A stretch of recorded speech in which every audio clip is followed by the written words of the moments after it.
تو ایسا کچھ نہیں کہ دنیا کوئی کام کرنے لگ جائے تو وہ حلال ہو جائے، اکثریت یہ کام کرنے لگ جائے تو وہ جائز ہو جائے۔ یہ کوئی ٹرم اسلام میں نہیں ہے۔ اسلام ڈیموکریٹک نہیں ہے کہ جو اکثریت کرے وہ دین ہو جائے۔ عیسائیت والوں نے ایسا کیا، ان کے ہاں بدکاری شریعت میں حرام تھی، لوگوں نے کثرت سے کی تو انہوں نے اس کو قانون بنا کے پاس کر لیا۔ شراب حرام تھی، انہوں نے کثرت سے پی تو لوگوں نے اس کو کچھ شرطیں لگا کر حلال کر لیا، اپنی اسمبلی سے پاس کروا لیا۔ بدکاری مردوں کے ساتھ یہ حرام تھی، اور اب ایک ایک کر کے ان کی اسمبلیاں اس کو پاس کرتی جا رہی ہیں کہ چونکہ اکثریت ایسا ہو رہا ہے تو ان کے حقوق ہیں تو اس کو کرنا ہے۔ اسلام ایسا مذہب نہیں ہے۔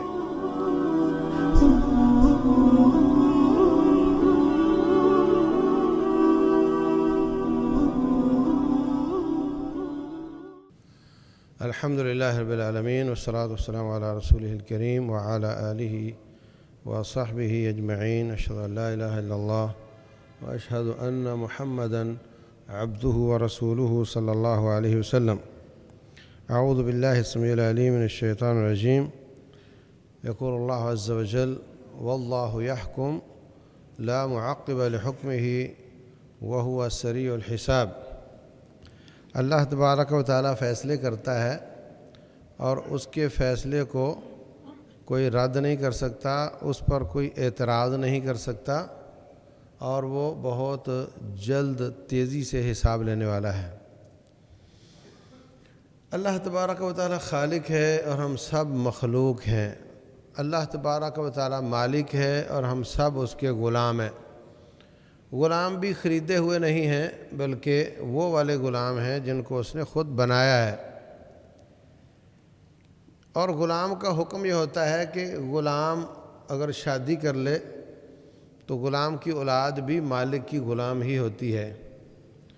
غلام اگر پیسہ جمع کر لے، کما لے، تو غلام کا مالک ہی اس کے پیسے کا مالک بھی ہوتا ہے۔ تو ہم اللہ تبارک و تعالیٰ کے غلام ہیں، ہمارا مالک بھی رب ہے، ہمارے پیسے کا مالک بھی رب ہے، اور ہماری اولادوں کا مالک بھی رب ہے۔ اور غلام کی اوقات یہ ہوتی ہے کہ جب اس کو مالک کھڑا کرے تو وہ کھڑا ہو جائے، بٹھائے تو بیٹھ جائے، کھلائے تو کھا لے، منع کر دے تو رک جائے۔ غلام ہے۔ تو اللہ تبارک و تعالی ہمارے بارے میں کوئی بھی فیصلہ کرے، ہمارا فرض یہی ہے کہ اس کو مانا جائے۔ چوں چنا اگرچہ مگرچہ دنیا یہ کہتی ہے، سائنس وہ کہتی ہے، رب کا کوئی شریک نہیں۔ نہ دنیا رب کا شریک ہے، نہ بیوی رب کا شریک ہے، نہ دفتر کا باس رب کا شریک ہے، نہ سائنس اور سائنسدان رب کے شریک ہیں۔ یہ سب رب کے غلام ہیں، خالق صرف اللہ ہے۔ اللہ تبارک و تعالی حلال کر دے تو وہ حلال چیز حلال ہو جاتی ہے، وہ حرام کر دے تو وہ چیز حرام ہو جاتی ہے، اور کسی کے کہنے پر ایسا نہیں ہوتا۔ نبی صلی اللہ علیہ وسلم کے کہنے پر بھی ہوتا ہے تو وہ اللہ کے کہنے کی وجہ سے ہوتا ہے۔ تو ایسا کچھ نہیں کہ دنیا کوئی کام کرنے لگ جائے تو وہ حلال ہو جائے، اکثریت یہ کام کرنے لگ جائے تو وہ جائز ہو جائے۔ یہ کوئی ٹرم اسلام میں نہیں ہے۔ اسلام ڈیموکریٹک نہیں ہے کہ جو اکثریت کرے وہ دین ہو جائے۔ عیسائیت والوں نے ایسا کیا، ان کے ہاں بدکاری شریعت میں حرام تھی، لوگوں نے کثرت سے کی تو انہوں نے اس کو قانون بنا کے پاس کر لیا۔ شراب حرام تھی، انہوں نے کثرت سے پی تو لوگوں نے اس کو کچھ شرطیں لگا کر حلال کر لیا، اپنی اسمبلی سے پاس کروا لیا۔ بدکاری مردوں کے ساتھ یہ حرام تھی، اور اب ایک ایک کر کے ان کی اسمبلیاں اس کو پاس کرتی جا رہی ہیں کہ چونکہ اکثریت ایسا ہو رہا ہے تو ان کے حقوق ہیں تو اس کو کرنا ہے۔ اسلام ایسا مذہب نہیں ہے۔ ساری کائنات ایک گناہ کرنے لگ جائے تو وہ حلال نہیں ہوتا.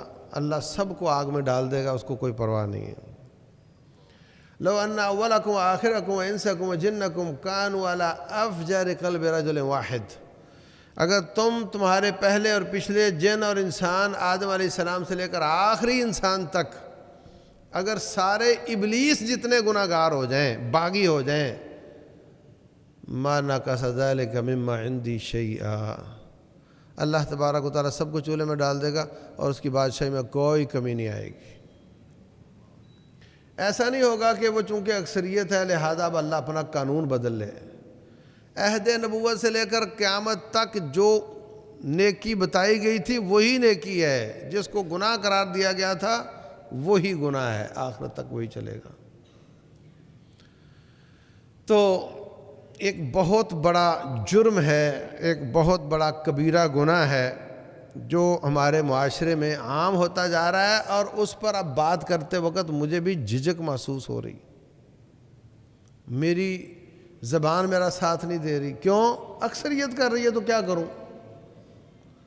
لیکن بات یہ ہے کہ وہ گناہ ہی ہے، وہ جرم ہی ہے، وہ کبیرہ گناہ ہے جو ہماری اس مجلس میں بھی کئی لوگ کرتے ہیں. اللہ المستعان. وہ کبیرہ گناہ کیا ہے کہ رسول اللہ صلی اللہ علیہ وسلم نے فرمایا عزرۃ المومن نصف الساق. مومن کی شلوار، چادر، پتلون، پجامہ آدھی پنڈلی پر ہونا چاہیے.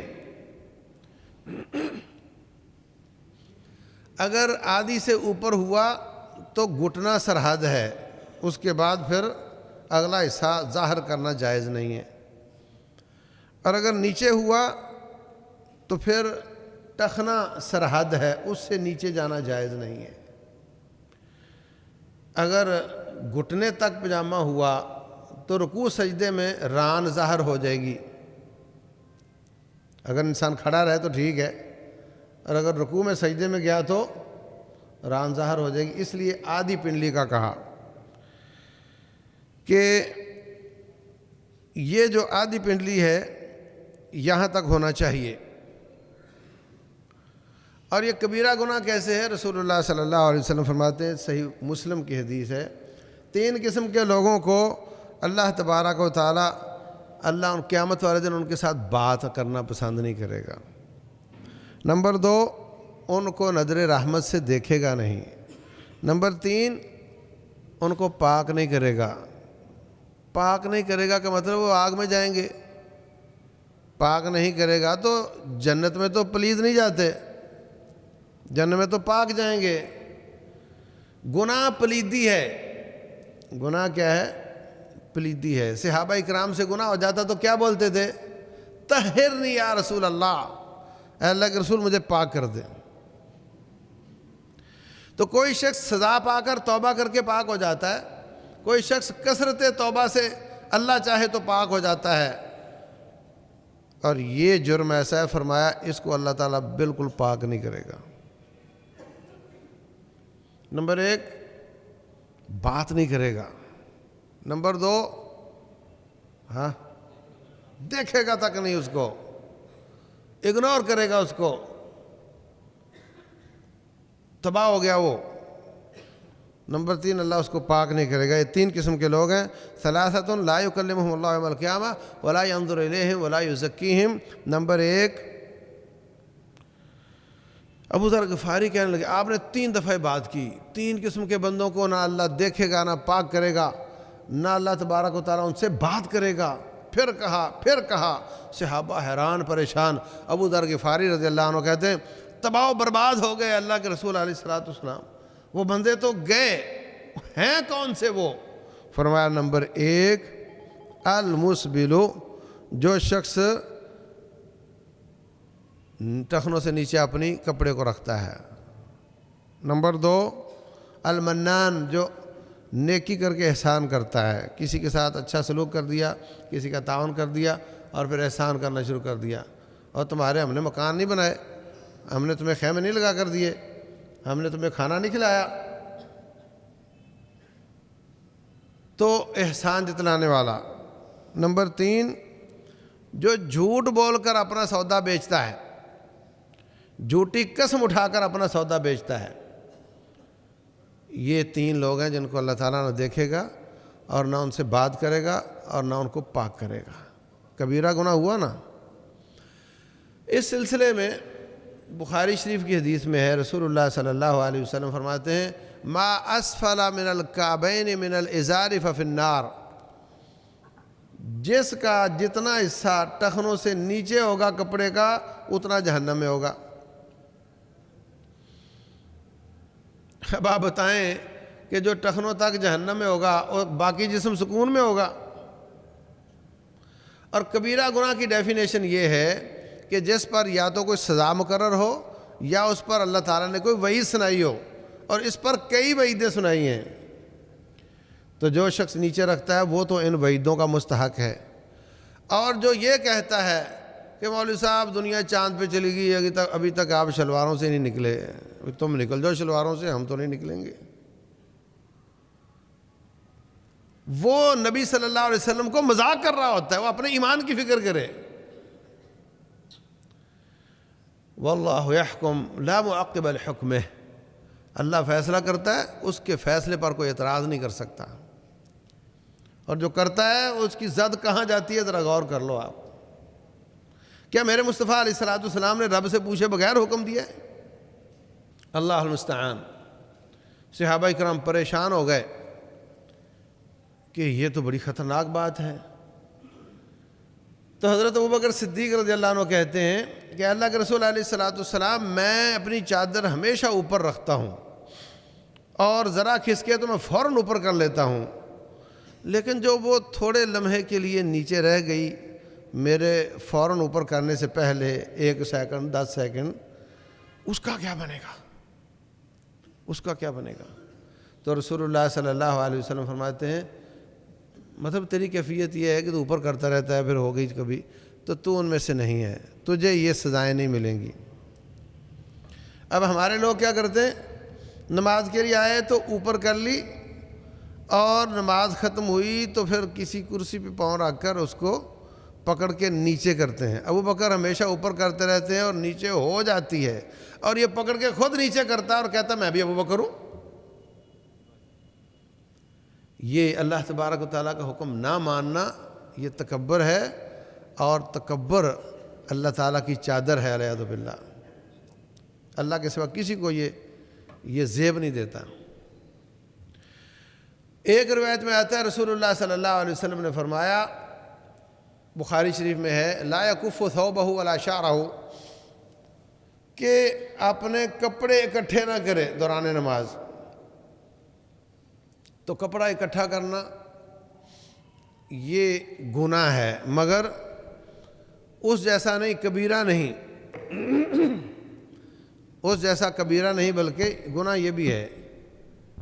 تو اب اکٹھا بھی کرو گے تو چھوٹا گناہ ہوگا، اکٹھا کرو گے تو بڑا ہوگا، بچنا تو دونوں سے چاہیے۔ جو شخص اکٹھا کر کے نماز پڑھ لیتا ہے وہ بڑے سے بچ گیا، چھوٹے میں پکڑا گیا، لیکن اس کو کوشش کرنی چاہیے کہ یہ چھوٹی ہی شلواریں وغیرہ سلوائی جائیں تاکہ وہ چھوٹے گناہ سے بھی بچے، بڑے گناہ سے بھی بچے۔ اور عجیب بات یہ ہے کہ انسان کی ٹانگیں اور جو بازو ہیں یہ اس کے اینٹینا ہیں جو سورج سے وٹامن ڈی کیچ کرتے ہیں۔ مجھے ایک میڈیکل سٹور کا مالک ملا، کہتا ہے کہ میں نے زندگی میں وٹامن ڈی کبھی اتنا نہیں بیچا جتنا مجھے اس زمانے میں بیچنا پڑ رہا، بہت بک رہا ہے۔ آپ منو ٹنوں دودھ پی جاؤ، آپ کی ہڈیوں میں کیلشیم نہیں جائے گا جب تک اس کے ساتھ وٹامن ڈی نہ ہوا، اور وٹامن ڈی ملتا ہے سورج سے۔ آج کل اس کی ڈیفیشنسی اس لیے آ رہی ہے کہ ہمارے گھر بند ہیں۔ پہلے ہوتا تھا 2 کمرے باقی سارا صحن، اور لوگ دھوپ میں بیٹھتے تھے اور کام کرتے تھے کھیتوں میں، ان کو مل جاتا تھا، ہڈیاں ان کی مضبوط ہو جاتی تھیں۔ آج کل ہم ایک طرف سے تو گھر بند اور دوسرا جسم پورا بند، پورا جسم ڈھانپ لیتے ہیں، اور 13 بجے تک سوتے ہیں۔ وٹامن ڈی ملتا ہے 9 بجے سے پہلے پہلے، صبح 9 سے پہلے پہلے کی دھوپ اور شام جاتے وقت سورج کی دھوپ، تو محروم ہو گئے نا۔ اور جو شخص ٹخنوں سے شلوار اوپر رکھتا ہے تو اس کو کچھ نہ کچھ اس کا حصہ، سبحان اللہ، جس رب نے شریعت بنائی ہے اسی نے انسان بنایا اور اس کو اس کے ساتھ سینکرونائز کیا ہوا ہے۔ اور اس سے بھی عجیب بات یہ ہے کہ عورتوں کا وائٹامن ڈی ملتا ہے ان کو ان کی انوثت سے، ان کی نسوانیت سے۔ جب وہ جوان ہو جاتی ہے، اس کا دورانیہ شروع ہو جاتا ہے، اس سے جنریٹ ہوتا ہے وائٹامن ڈی، اور اس وقت اللہ نے اس کے جسم کو ڈھانپنے کا حکم دیا ہے۔ جب اس سے پہلے بچی تھی تو گلیوں میں کھیلتی تھی، اس کو وہاں سے مل جاتا تھا، بوڑھی ہو گئی اس کو پردہ اتارنے کی اجازت مل گئی، اس کو وہاں سے مل گیا، اس کی جوانی کے پیریڈ میں اس کو اس کی جوانی سے وائٹامن ڈی ملتا ہے، اس لیے اللہ نے اس کو ڈھانپنے کا حکم دیا اور اس کو ٹخنے ننگے رکھنے کا حکم دیا۔ اور ہم نے ضد بنائی ہوئی ہے، ہماری بچی، ہماری بہن ہمارے مسلمان کے گھر میں ہمارے نمازی مسلمان کی تنخواہ سے کپڑے خرید کے لاتی ہے اور اس کے ٹخنے ننگے ہوتے ہیں، اور جو اس کا لڑکا بیٹا ہے اس کے ڈھکے ہوتے ہیں۔ یعنی رب کے ساتھ ضد لگائی ہوئی ہے کہ جو تو نے کہا ہم نے اس کا الٹ کرنا ہے، اور پھر بھی ہم پکے کے پکے مسلمان ہیں۔ جو باتیں جو آڑے آپ کے ٹخنے سے شلوار اوپر رکھنے وقت آتی ہیں اس لڑکی کو کیوں نہیں آتی؟ جو تمہارا اعتراض، جو پریشانی تجھے ٹخنوں سے اوپر شلوار رکھتے وقت آتی ہے اس لڑکی کو کیوں نہیں وہ پریشانی آتی؟ صرف میڈیا ہے، میڈیا نے آپ کو بتایا کہ لڑکے کا ڈیزائن یہ ہے کہ اس کی نیچے رہے، اور میڈیا نے آپ کو بتایا کہ لڑکی کا ڈیزائن یہ ہے کہ اس کو اوپر رکھو، اور آپ رب رسول کو چھوڑ کے میڈیا کو رب بناؤ گے تو پھر کس نام سے مسلمان کہلواؤ گے؟ اللہ تبارک و تعالی ہدایت عطا فرمائے، عمل کی توفیق دے۔ واللہ اعلم، وصلی اللہ وسلم وبارک علی نبینا محمد۔